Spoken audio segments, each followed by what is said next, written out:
저도 BM을 여러 대 탔는데 지금까지 탔던 BMW 차 중에서 BMW 놓고 보자면은 가장 마음에 들어요. 네. i8을 포함해서요? i8을 포함해서. 네.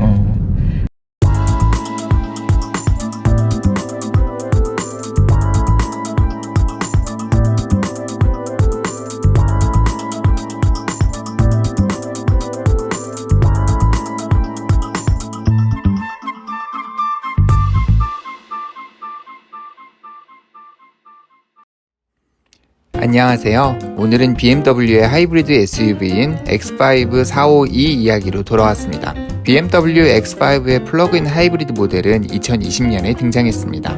이미 SUV의 실용성과 안정적인 주행 능력을 인정받은 X5 모델을 기반으로 최고 113마력을 내는 24kWh의 배터리를 탑재했습니다. 완충 시 재원상으로는 전기 모터 54km 주행이 가능하며 전기 주행 시 시속 135km까지 달릴 수 있는 모델입니다. X5 452에는 기본적으로 294마력의 6기통 트윈터보 가솔린 엔진이 탑재됩니다. 합산 출력이 394마력에 이르니 연비와 파워 모두 수준급인 모델입니다. 현행 X5는 3000cc 디젤 모델도 주행 시 부드럽고 정숙한 편입니다. 또한 플러그인 하이브리드의 구동 방식을 쓰는 452 역시도 부드럽고 100% 전기주행 모드로 다닐 경우 전기차 SUV의 느낌이 납니다. 개인적으로는 100% 전기 SUV인 벤츠의 EQC 느낌과 비교하거나 직접 시승해본 테슬라의 모델 X 주행감과도 비교해볼 수 있을 텐데요.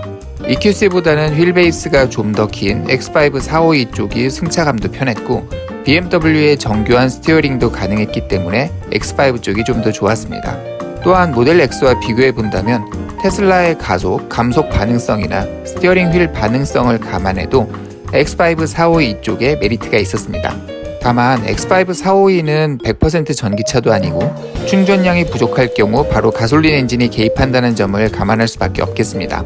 또한 배터리 충전량이 충분해서 100% 전기 모터로 주행하더라도 최고 시속에 제한이 있는 점 역시도 하이브리드의 한계점입니다. 실제 X5 452의 오너분에게 이야기를 들어보면 전기 모터로 주행할 수 있는 거리는 70에서 80km까지도 가능합니다. 물론 여름에 에어컨을 틀거나 겨울에 열선, 히터를 켜야 하는 상황이면 주행거리는 그보다 짧을 수밖에 없을 테고요. 도심에 막히는 길을 다니더라도 주행거리는 줄어들게 됩니다. 그럼에도 무조건 충전해야 차가 움직일 수 있는 건 아니니까 운전자 입장에서는 충전에 대한 압박이 덜한 게 플러그인 하이브리드이고 이런 점으로 놓고 본다면 X5 452는 제가 지금 타고 다니는 카이엔의 하이브리드 모델과도 비교해볼 만합니다. 제가 지금 타고 있는 카이엔 SE 하이브리드 모델의 경우 333마력의 3000cc 가솔린 엔진과 96마력의 전기 모터가 결합됩니다. 100% 전기 주행으로 달리면 약 30km 정도 달릴 수 있고요. 전기 모터로만 달리면 최고 시속은 약 128km 정도 됩니다. 만약 958.2 버전이 아닌 현행 카이엔 쿠페의 하이브리드 버전을 보면 340마력의 3000cc 가솔린 엔진과 135마력의 전기 모터가 결합됩니다. 지금까지 카이엔 SE 하이브리드로 약 4만 km를 주행했는데 카이엔 S 모델보다는 S의 하이브리드 모델이 가속력과 안정성에서 좀 더 우위에 있다는 생각을 종종 합니다. 아무래도 전기 모터의 초기 토크가 강한 부분도 있고요. 정차시나 저속에서 전기 모터 주행으로 바뀌면 운전자뿐만 아니라 동승자, 특히 같이 타는 아이들이 편하게 타고 가기에 유리합니다. 태생적으로 카이엔이 타기에 편한 패밀리 SUV라 하기에는 약간 설득력이 약한 부분이 있는 것도 사실이지만요. 하이브리드 모델의 경우 전기 모터 주행에 부드러운 점이 있으니까 이 부분을 패밀리 SUV에 좋다고 어필할 수도 있겠습니다. BMW X5 452 모델 역시도 같은 방식의 접근이 가능합니다. X5 자체도 승차감이 통통 튀거나 어지러움을 유발하지 않고 여기에 편한 전기 모터의 주행이 가능함으로써 승차감을 개선하니 실제로 제가 타본 때에도 부드럽고 편하다는 느낌을 받았습니다.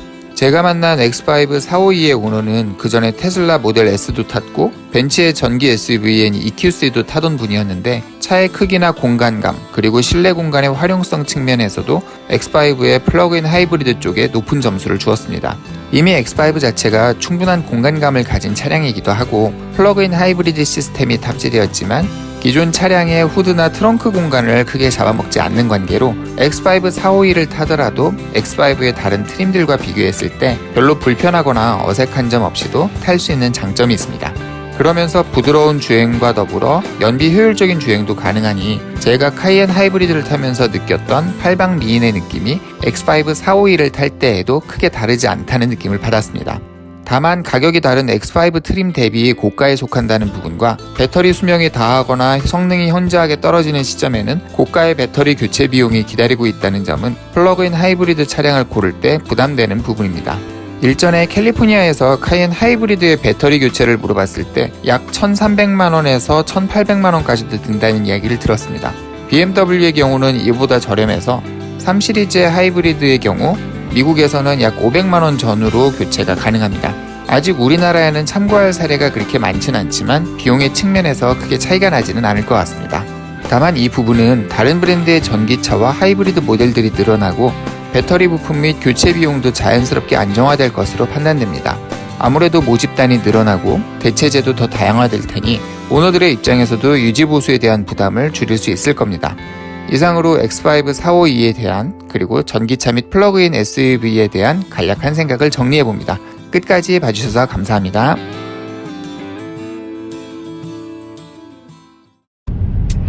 탄지 이제 한 4개월 돼가는 것 같아요. 사실 한 3개월 좀 됐다는 것 같아요. EQC는 충전이 힘들어서 뺀 거예요? QC 너무 주행 가는 거리가 작고 좀 작아서 카이엔 하이브리드, X7, X5 이렇게를 갔었는데 근데 X7은 진짜 혼자 사는 분한테는 정말 네. 비효율적인 그렇기도 하고 그 또 플러그인 하이브리드가 없더라고요. 그래서 제외했고 마침 이제 이게 어차피 포르쉐는 엄청 오래 걸리니까 대기를 걸어놓고 그다음에 얘가 나왔다길래 빨리 줄 수 있냐 하니까 빨리 줄 수 있대요. 있죠. 그래서 빨리 할 수 있죠. 그래서 타보니까 괜찮더라고요. 다 훌륭하죠. 그래서 카이엔 하이브리드 취소하고 이거 요즘 나오는 X 시리즈가 조금 아쉬운 게 속에 앉으면 진짜 남부러울 게 없거든요.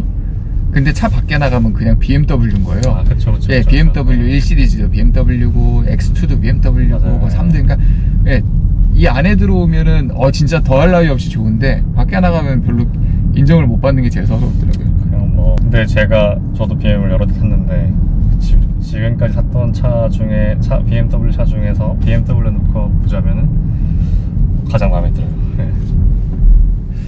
i8을 포함해서요? i8을 포함해서. 네.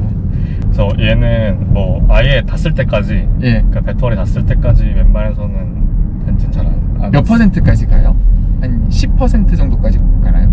어떤 게? 그러니까 배터리가 한 10% 남았을 때까지는 전기로 가고 예를 들면 카이엔은 10%에서는 무조건 터지고요. 얘는 20%에서는 선택적으로 터져요. 그냥 빵까지 가요. 오. 네, 탔을 때까지.